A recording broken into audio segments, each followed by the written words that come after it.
Everyone watches women's sports. Or do they?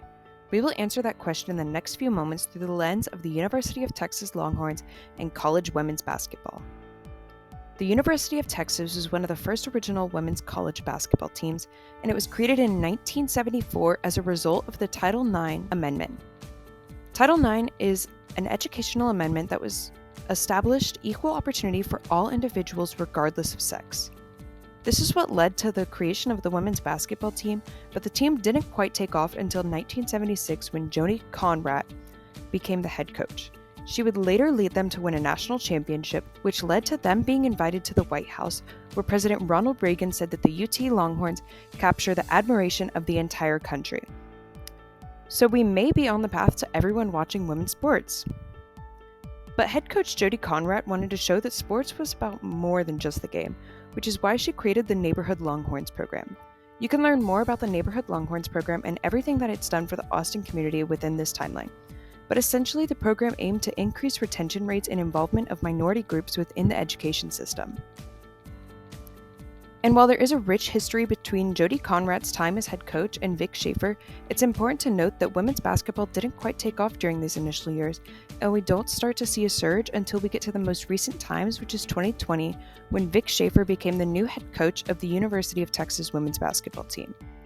He signed a contract for $13.8 million as opposed to Jodi Conrad's $19,000, which illuminates that people are placing more of an emphasis on women's sports and ensuring that they have the best quality program.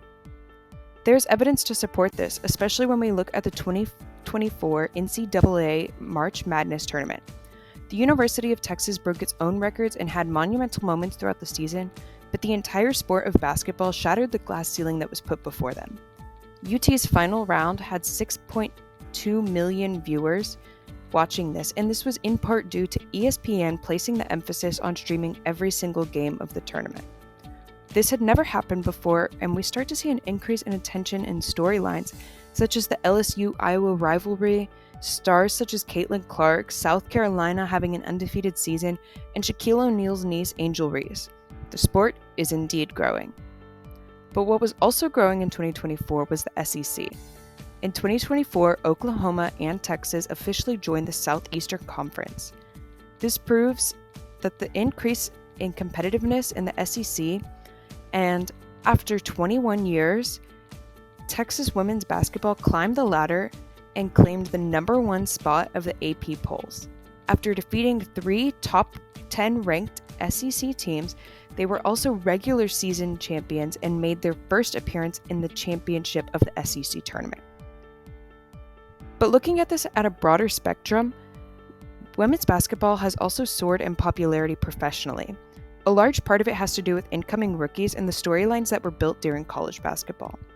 It's important that we recognize these contributions and that an increased tension in media is helping a sport that was once neglected to thrive under the spotlight they're put under.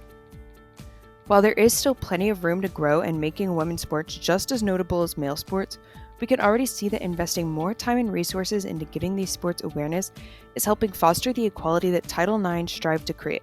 So yes, maybe in the near future, everyone will watch women's sports.